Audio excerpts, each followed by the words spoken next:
Hello दोस्तों, कैसे हो आप सभी। हमारे YouTube चैनल पर आपका स्वागत है। तो आज की इस वीडियो में हम महाराणा प्रताप की जीवनी के बारे में पढ़ेंगे और उनके जीवन में कौन कौन सी बड़ी समस्या आई और उन्होंने कौन कौन से युद्ध लड़े।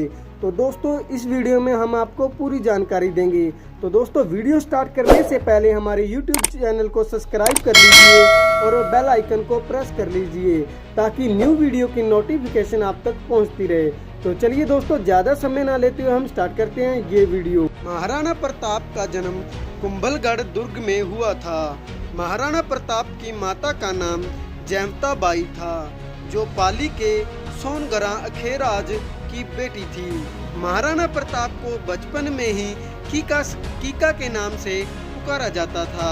महाराणा प्रताप का राज्याभिषेक गोंगुदा में हुआ। बचपन से ही महाराणा प्रताप साहसी, वीर, स्वाभिमानी एवं स्वतंत्रता प्रिय थे। सन 1572 में मेवाड़ के सिंहासन पर बैठते ही उन्हें अभूतपूर्व संकटों का सामना करना पड़ा, मगर धैर्य और साहस के साथ उन्होंने हर विपत्ति का सामना किया।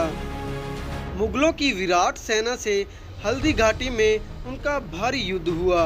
वहां उन्होंने जो पराक्रम दिखाया वह भारतीय इतिहास में अद्वितीय है। उन्होंने अपने पूर्वजों की मान मर्यादा की रक्षा की और प्रण किया कि जब तक अपने राज्य को मुक्त नहीं करवा लेंगे तब तक राज्य सुख का उपभोग नहीं करेंगे। तब से वह भूमि पर सोने लगे।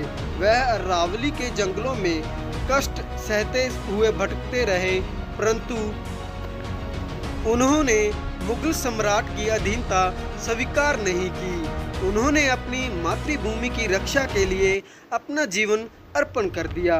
महाराणा प्रताप को बचपन में ही ढाल तलवार चलाने का प्रशिक्षण दिया जाने लगा, क्योंकि उनके पिता उन्हें अपनी तरह कुशल योद्धा बनाना चाहते थे। बालक प्रताप ने कम उम्र में ही अपने अदम्य साहस का परिचय दे दिया था।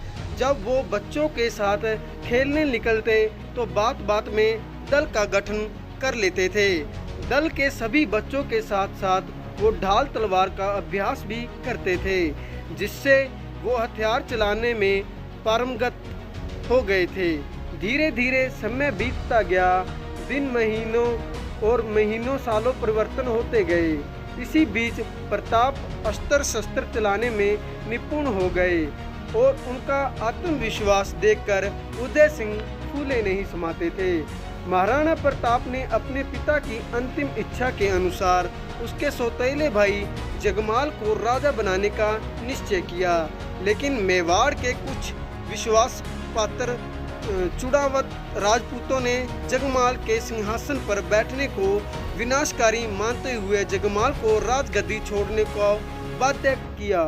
जगमाल सिंहासन को छोड़ने का इच्छुक नहीं था, लेकिन उसने बदला लेने के लिए अजमेर में जाकर अकबर की सेना में शामिल हो गया और उसके बदले उसको जहाजपुर की जागीर मिल गई। इस दौरान राजकुमार प्रताप को मेवाड़ के 54वें शासक के साथ महाराणा का खिताब मिला। महाराणा प्रताप के काल में दिल्ली पर अकबर का शासन था और अकबर की नीति हिंदू राजाओं की शक्ति का उपयोग कर दूसरे हिंदू राजा को अपने नियंत्रण में कर लेना था। 1567 में जब राजकुमार प्रताप को उत्तराधिकारी बनाया गया, उस वक्त उनकी उम्र केवल 27 वर्ष की थी और मुगल सेनाओं ने चित्तौड़ को चारों ओर से घेर लिया था। महाराणा प्रताप ने वीरता का जो आदर्श प्रस्तुत किया वह अद्वितीय है। उन्होंने जिन परिस्थितियों में संघर्ष किया वे वास्तव में ही जटिल थी, पर उन्होंने हार नहीं मानी।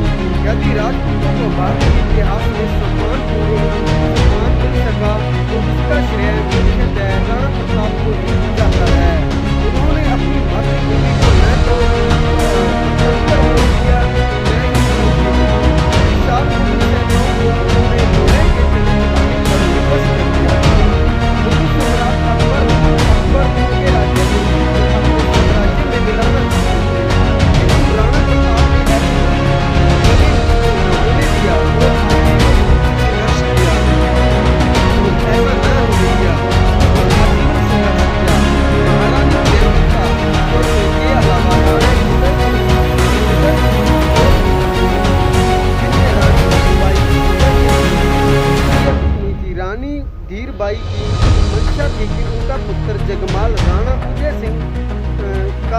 उत्तराधिकारी बने।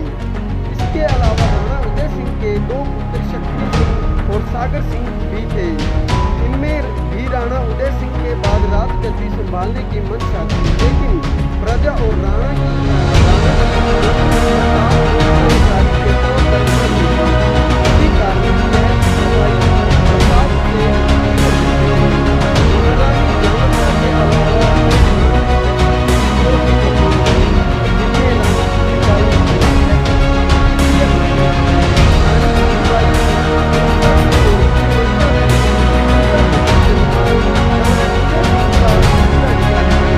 इसके अलावा राणा उदय सिंह के 2 पुत्र शक्ति सिंह और सागर सिंह भी थे। इनमें भी राणा उदय सिंह के बाद राजगद्दी संभालने की मंशा थी, लेकिन प्रजा और राणा जी दोनों ही प्रताप को उत्तराधिकारी के तौर पर मानते थे। इसी कारण यह तीनों भाई प्रताप से घृणा करते थे। महाराणा प्रताप का कद 7.5 फुट एवं उनका वजन 110 किलोग्राम था। उनके सुरक्षा कवच का वजन 72 किलोग्राम और भाले का वजन 80 किलो था। कवच, भाला, ढाल और तलवार आदि को मिलाए तो वे युद्ध में 200 किलोग्राम से भी ज़्यादा वजन उठाए लड़ते थे। आज भी महाराणा प्रताप का कवच, तलवार आदि वस्तुएं उदयपुर राजघराने के संग्रहालय में सुरक्षित रखे हुए हैं। हल्दी घाटी का युद्ध। हल्दी घाटी का युद्ध भारत के इतिहास में एक मुख्य कड़ी है। यह युद्ध 18 जून 1576 को लगभग 4 घंटों के लिए हुआ, जिसमें मेवाड़ और मुगलों के घमासान युद्ध हुआ।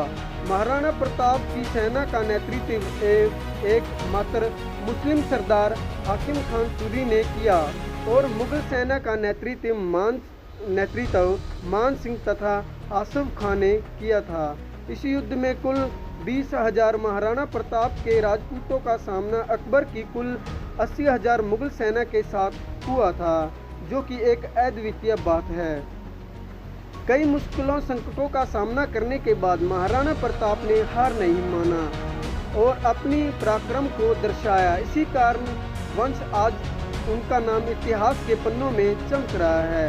कुछ इतिहासकार कुछ ऐसे मानते हैं कि हल्दी घाटी के युद्ध में कोई विजय नहीं हुआ, परंतु अगर देखें तो महाराणा प्रताप की ही विजय हुई। अपनी छोटी सेना को छोटा ना समझकर अपने परिश्रम और दृढ़ संकल्प से महाराणा प्रताप की सेना ने अकबर की विशाल सेना के छक्के छुटा दिए और उनके पीछे हटने के लिए मजबूर कर दिया। घोड़ा चेतक। महाराणा प्रताप की वीरता के साथ साथ उनके घोड़े चेतक की भी वीरता का विश्व विख्यात है। चेतक बहुत ही समझदार और वीर घोड़ा था, जिसने अपनी जान दांव पर लगाकर 26 फुट गहरे दरिया से कूदकर महाराणा प्रताप की रक्षा की थी। हल्दी घाटी में आज भी चेतक का मंदिर बना हुआ है। राजस्थान के कई परिवार अकबर की शक्ति के आगे घुटने टेक चुके थे, किंतु महाराणा प्रताप अपने वंश को कायम रखने के लिए संघर्ष करते रहे और अकबर के सामने आत्मसमर्पण नहीं किए। जंगल जंगल भटकते हुए तृणमूल व घास पात की रोटियों में गुजर बसर कर पत्नी व बच्चों को विकराल परिस्थितियों में अपने साथ रखते हुए भी उन्होंने कभी धैर्य नहीं खोया। पैसे के अभाव में सेना के टूटते हुए मनोबल को पुनर्जीवित करने के लिए दानवीर भामाशाह ने अपना पूरा खजाना समर्पित कर दिया।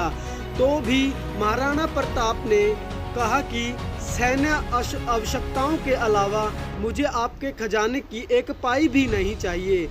अकबर के अनुसार महाराणा प्रताप के पास साधन सीमित थे, किंतु फिर भी वो झुका नहीं, डरा नहीं। महाराणा प्रताप का हल्दी घाटी के युद्ध के बाद का समय पहाड़ों और जंगलों में व्यतीत हुआ। अपनी पर्वतीय युद्ध नीति के द्वारा उन्होंने अकबर को कई बार मात दी। यद्यपि जंगलों और पहाड़ों में रहते हुए महाराणा प्रताप को अनेक प्रकार के कष्टों का सामना करना पड़ा, किंतु उन्होंने अपने आदर्शों को नहीं छोड़ा। महाराणा प्रताप के मजबूत इरादे ने अकबर के सेना नायकों के सभी प्रयासों को नाकाम कर दिया था। उनके धैर्य और साहस का असर था कि 30 वर्ष के लगातार प्रयास के बावजूद अकबर महाराणा प्रताप को बंदी नहीं बना सका। महाराणा प्रताप का सबसे प्रिय घोड़ा चेतक, जिसने अंतिम सांस तक अपने स्वामी का साथ दिया, मृत्यु। आखिरकार शिकार के दौरान लगी चोटों की वजह से महाराणा प्रताप 19 जनवरी 1597 को चावड़ में स्वर्ग सिधार गए। तो दोस्तों, कैसी लगी ये वीडियो? हमारी वीडियो को अंत तक देखने के लिए धन्यवाद। और अगली वो वीडियो किस टॉपिक पर बननी चाहिए कमेंट सेक्शन में बताना।